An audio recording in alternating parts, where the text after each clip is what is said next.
Dahl, the witches. The recipe. I hope you haven't forgotten that while all this was going on, I was still stuck behind the screen on my hands and knees, with one eye glued to the crack. I don't know how long I had been there, but it seemed like forever. The worst part of it was not being allowed to cough or make a sound, and knowing that if I did, I was good as dead. And all the way through, I was living in constant terror that one of the witches in the back row was going to get a whiff of my presence through those special nose holes of her. My only hope, as I saw it, was the fact that I hadn't washed for days. That and the never-ending excitement and clasping and shouting that was going on in the room. The witches were thinking of nothing except a Grand High Witch up there on the platform and her great plan for wiping out all the children of England. They certainly weren't sniffing around for a child in the room. In their wildest fear, if witches have dreamed, that would never have occurred to any of them. I kept still and prayed. The Grand High Witch's dreadful glotting song was now over, and the audience was clapping madly and shouting, "Brilliant, sensational, marvelous. You're a genius, O brainy one. It is a thrilling invention. This delayed action mouse maker, it is a winner. And the beauty of it is that the teacher will be the ones who bump off the stinky little children. It wouldn't be us doing it. We shall never be caught." "Witches are never caught," snapped the Grand High Witch. "Attention now. I want everybody's attention, for I am about to delay you what you must do to prepare Formula 86 Delayed Action Mouse Maker." Suddenly there came a great gasp from the audience. This was followed by a hubbub of shrieking and yelling, and I saw many of the witches leaping to their feet and pointing at the platform and crying out, "Mice, mice, mice, she's done it to show us. Oh, the brainy one has turned 2 children into mice, and there they are." I looked towards the platform. The mice were there all right, the two of them running around near the Grand High Witch's skirt. But these weren't field mice, or house mice, or wood mice, or harvest mice. There were white mice. I recognized them immediately as my own little William and Mary. "Mice," shouted the audience. "Our leader has made mice to appear out of nowhere. Get the mousetrap. Fetch the cheese." I saw the Grand High Witch peering down at the floor and staring with obvious puzzlement at William and Mary. She bent lower to get a closer look, then she straightened up and shouted, "Quiet. Quiet." The audience became silent and sat down. "These mice are nothing to do with me." "With me," she shouted. These mouse are pet mice. These mice are quite obviously belonging to some repellent little child in the hotel. A boy it will be, for certainly, because girls are not keeping pet mice." "A boy," cried the witches. "A filthy, smelling little boy. We'll wipe him, we'll swivel him, we'll have his tripes for breakfast." "Silence!" shouted the Grand High Witch, raising his hand. "You know perfectly well you must do nothing to draw attention to yourself while you are living in a hotel. Let us by all means get rid of the evil-smelling little court, but we must do it as quietly as possible. For are we not all of us the most respectful ladies of the Royal Society for the Prevention of Cruelty to Children?"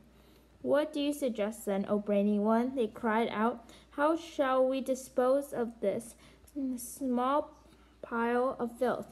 "They're talking about me," I thought. "These females are actually talking about how to kill me." I began to sweat. "Whoever he is not important," announced the Grand High Witch. "Leave him to me. I shall smell him out and turn him into a miracle and have him dished up for supper." "Bravo!" cried the witch. "Cut off his head and chop his tail and fry him in hot butter." You can imagine that none of this was making me feel very comfortable. William and Mary were still running around on the platform, and I saw two grand high witches aim a swift kicking at William. She caught him right on the floor of her toe and sent him flying. She did the same to Mary. Her aim was extraordinary. She would have made a great football player. Both mice crashed against the wall and for a few moments laid stunned. Then they got to their feet and scampered away. "Attention now," the Grand High Witch was shouting. "I will give you the recipe for the consecrating Formula 86 delayed action mouse maker. Get out pencils and papers." Handbags were opened all over the room and notebooks were fished out. "Give us the recipe, old brainy one," cried the audience impatiently. "Tell us the secret first," said the Grand High Witch. "I had to find something that would cause the children to become very small very quickly." "And what was that?" cried the audience. "Its parts was simple," said the Grand High Witch. "All you have to do, if you are finishing to make a child very small, is to look at him through the wrong end of the telescope." "She's a wonder," cried the audience. "Who else would have thought of this thing like that?" "So you take the wrong end of the telescope," continued the Grand High Witch, "and you boil it until it gets soft." "How long does that take?" They asked her. 21 hours of boiling," answered the Grand High Witch. "And while this is going on, you take exactly 45 brown mice and you chop off their tails with a carving knife, and you fry the tails in hair oil until they are nice and crisp.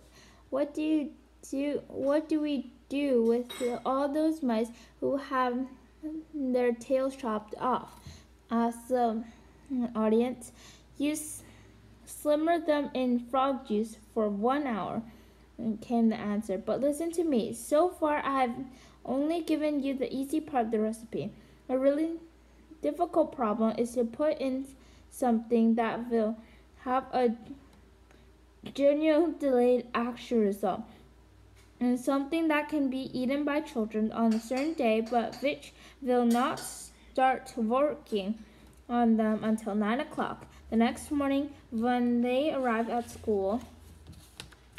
"What did you come with, O brainy one?" they called out. "Tell us the great secret." "The secret," announced the Grand High Witch triumphantly, "is an alarm clock." "An alarm clock!" they cried. "It's a stroke of genius." "Of course it is," said the Grand High Witch. "You can set a 24-hour alarm clock today, and at exactly 9 o'clock tomorrow it will go off." "But we will need 5 million alarm clocks," cried the audience. "We will need one for each child." "Idiot," shouted the Grand High Witch. "If you're wanting a steak, you do not cook the whole cow." It is the same with alarm clock. One clock will make enough for 1,000 children. Here is what you do. You set your alarm clock to off at 9 o'clock tomorrow morning. Then you roast it in the oven until it is crisp and tender. Are you writing this down? "We are, your Grandness, we are," they cried. "Next, Grand High Witch, you take your boiled telescope and your fried mice tail and cook mice, and you roast alarm clock, and all together you put them into the mixture. Then you mix them at full speed. This will give you a nice thick paste. While the mixture is still mixing, you must add to it the yolk of one gruntle egg." "A gruntle egg," cried the audience. "We shall do that." Underneath all the clamor that was going on, I heard one witch in the back row saying to her neighbor, "I'm getting a bit old to go bird nesting. Those ruddy gruntles always nest very high up. So you mix in the egg, the Grand High Witch went on, and one after the other you also mix in the following items: the claw of a crab cruncher, the beak of the blabbersnitch, the snout of a grovel squirt, and a tongue of a cat springer. I trust you are not having any trouble finding those. None at all, they cried out. We will spare the blabbersnitch and trap the crab cruncher and shoot the grobble squirt and catch the cat spring in his burrow. Excellent, said the Grand High Witch. When one have mixed everything together in the mixture, you will have a most marvelous looking green liquid. But one drop, just one ticky droplet of this liquid into a chocolate or a sweet and at 9 o'clock the next morning, the child who ate it will turn into a mouse in 26 seconds. The one word of Bonnery: never increase the dose. Never put more than one drop into each sweet or chocolate, and never give more than one sweet of chocolate to each child. An overdose of delayed action mouse makers will mess the timing off the alarm clock and cause the child to turn into a mouse too early. Large overdose might even have an instant effect, and you wouldn't want that, would you? You wouldn't want the children turning into mice right there in your sweet shops. That would give the game away. So be very careful. Do not overdose.